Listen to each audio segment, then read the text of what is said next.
If you're planning on taking your boat to the Caribbean this fall, or still dreaming about such an adventure in the future, I put together a short video a few years ago about a voyage I made in 2014. I was skippering a 41-foot Lord Nelson, called Tashtago, with a brand new owner who'd never made the trip before.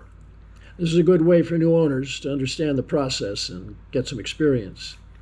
We left Newport in the fall with the NARC Rally, the North Atlantic Rally to the Caribbean. There were about 24 boats in the flotilla.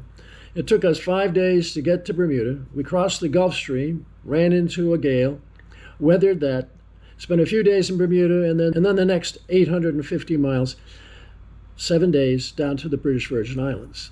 It's a trip every sailor wants to make, on their boat or on someone else. Join the small crew on Tashtago as we head south to the warm waters of the Caribbean. When we left Newport in early November on the NARC Rally, the wind was blowing northwest 25 to 35 knots. The seas were building to 9 feet as we left the lee of land and headed out into the Atlantic to our first waypoint on the Gulf Stream. Now, since we were sailing southeast, the wind and the seas were off our starboard quarter, pushing us along at near hull speed. It was a wet and cold night on deck. So that next morning, the seas had diminished, the wind had dropped to 15 to 25 knots. We were sailing along under full sail, making good speed, heading to the Gulf Stream. Now, crossing the Gulf Stream was a joy this time because we found a nice little meander that added 3 knots to our speed over the bottom. So instead of sailing along at 6, we were sailing along at 8 knots. It took us about a half a day to get through the Gulf Stream, and on the other side, the wind went into the southwest. We sailed for a while, and the wind dropped, and we motored for a day. About 150 miles north of Bermuda, a front was approaching. We heard about it from weather routers on the sat phone and passed the word to the rest of the fleet about what was going to happen.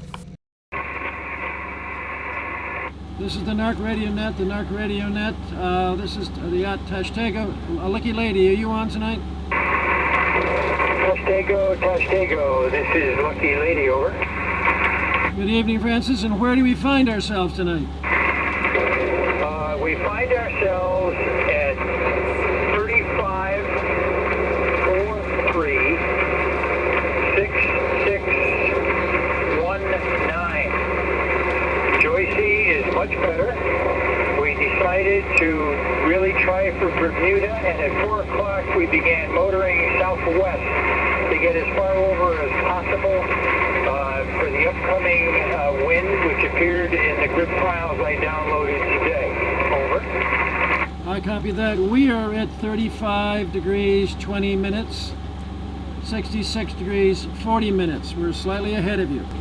We're heading due south right now to a waypoint to the northwest of Bermuda in anticipation of this wind stuff that's happening.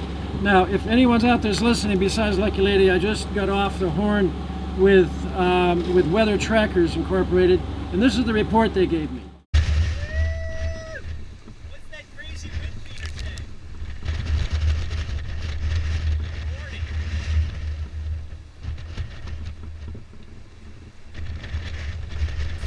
We can see the clouds gathering behind us on the afternoon of Friday, so we shortened sail. We put a full reef in the main, prevented it off to the port side so it wouldn't jibe. We ran with just the full reef main and the staysail, steering just 10 degrees off downwind. It was tricky because the seas were building behind us, with the wind behind us. We didn't want to jibe, we didn't want to broach.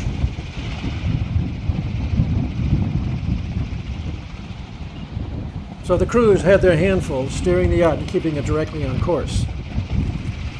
The wind blew up to 40 to 50 knots, but this only lasted a few hours. As the front passed over us, we were left wallowing in confused seas. We jibed over, raised full sails, and headed to Bermuda. A.J. Smith, one of the skippers on another boat in the NARC, shares his crew's encounter with the frontal passage as they were nearing Bermuda. Coming in here, we called Bermuda Radio about 5 a.m. on Friday. We were trying to get in before a gale that was forecast, and it hit us right after that. So we had some big seas right off of Kitchen Shoal. We were about 10 miles out, and it took us maybe 6 hours to get to the cut.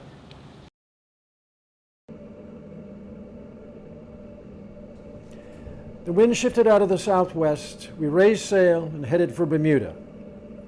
As we neared St. George's Harbor, we dropped the sails, prepared the boat, and motored through Town Cut into the harbor, onto the island of Bermuda, 5 days out of Newport. Bermuda is not only a welcome stop after a challenging voyage, it's a world-class yachting destination all by itself. It was the site of the 2017 America's Cup, which Offshore Passage Opportunities was a part of, hosting the Rally to the Cup, which brought boats, owners, and crews to the island for the races. Bermuda is also a delightful island all by itself. The weather is warm, the people are nice, the villages are colorful. It's not just a great stop on the Nark, but a great place to visit all by itself. First stop is Ordnance Island to clear customs and immigrations. For those boats in the Nark Rally, the $35 per person entry fee is waived. Once the paperwork is done, you have the option of where to park the boat. Anchoring out, as we said, is free, and there's plenty of room. Bermuda Yacht Services has a large welcome center on Ordnance Island with Wi-Fi, a lounge, lending library, and a helpful staff on hand. BSA also manages the dock spaces in St. George's at the commercial docks, but there's also stern-to docking on Ordnance Island, or you can elect to raft up with other yachts inside Ordnance Island right in the middle of town. Now, don't expect Florida dockside amenities, for this is just Bermuda. Many of the rally boats will tie up at the St. George's Dinghy and Sports Club at the east end of the harbor. There's a coin laundry, free Wi-Fi, water and ice, a bar with pool tables, and lots of swapping of stories at the end of the voyage. The Nark holds a social hour at the Dinghy Club with a banquet when the rally arrives. Then it's time to fix gear, repair torn sails, do some sightseeing, shopping and provisioning. There are pubs in the village along with restaurants, shops, and bookstores. The tourist office is right on the dock and can help with transportation and places to see. There are a few banks in St. George's for cash withdrawals, but the ATM dispense Bermuda currency, so if you want US dollars, you have to see a teller. Bermuda is a large island, more than 20 miles long. St. George's is at the north end, with the city of Hamilton right in the middle of the island. There's a bus and ferry service between the two and many of the other villages and settlements on the island. The few days that the rally spends in harbor is not nearly enough time to really explore Bermuda. That would take a week or two, and a summer voyage to the Onion Patch is a cruise all by itself. After a few days of R&R and a new weather forecast, we cleared out of Bermuda Customs, moved the boat over to Darling's, the fuel dock in the middle of St. George's, took on diesel and water, then prepared the yacht for sea. We headed out through Town Cut, back into the Atlantic, raised the sails, turned right, and headed for the Caribbean.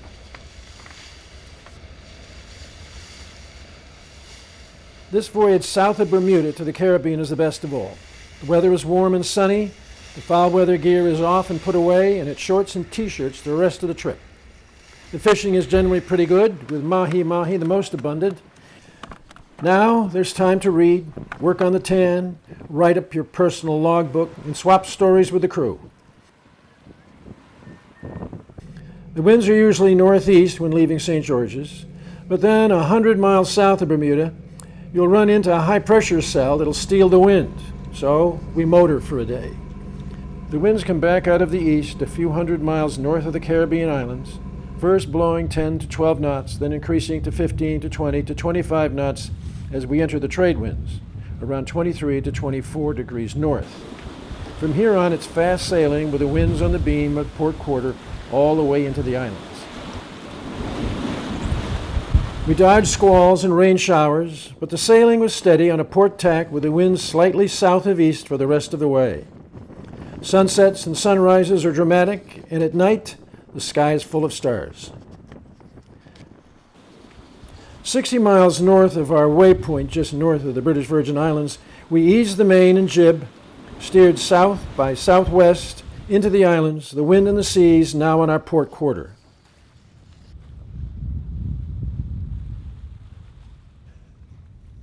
Arriving in the islands is always a thrill, even for those of us that have made it many times before. The 2,000-foot peaks with their halo of clouds, emerge out of the haze, announcing that we've made it safely. There'll be customs and immigrations to deal with, phone calls to make telling those at home that we made it safely. The boat will need a good cleaning, and so will we. Well, we've run out of food, and there's no ice, and I could stand with a rum and tonic. For a week, we've not had to take out our wallet, deal with the political situation back home, or with traffic, or with lines at the stores, or even the family. We've been out in the wilderness, far from civilization, in our own little world, with just the crew, the dolphins, and the sea. But we're here now, in the tropics, where the wind blows out of the east between 10 to 20 knots, the water is clear and warm, and the islands are green and inviting. That voyage took place in 2014. I'm going on another one this fall in 2021, and there'll be many more after that, and there's many others that I've done before that appear in the pages of Cruising World magazine and Caribbean Compass. I'll put more of those stories on this YouTube channel also to help all of you that are dreaming about or actually going to sea on your own boats and how to get to the Caribbean and how to do it safely.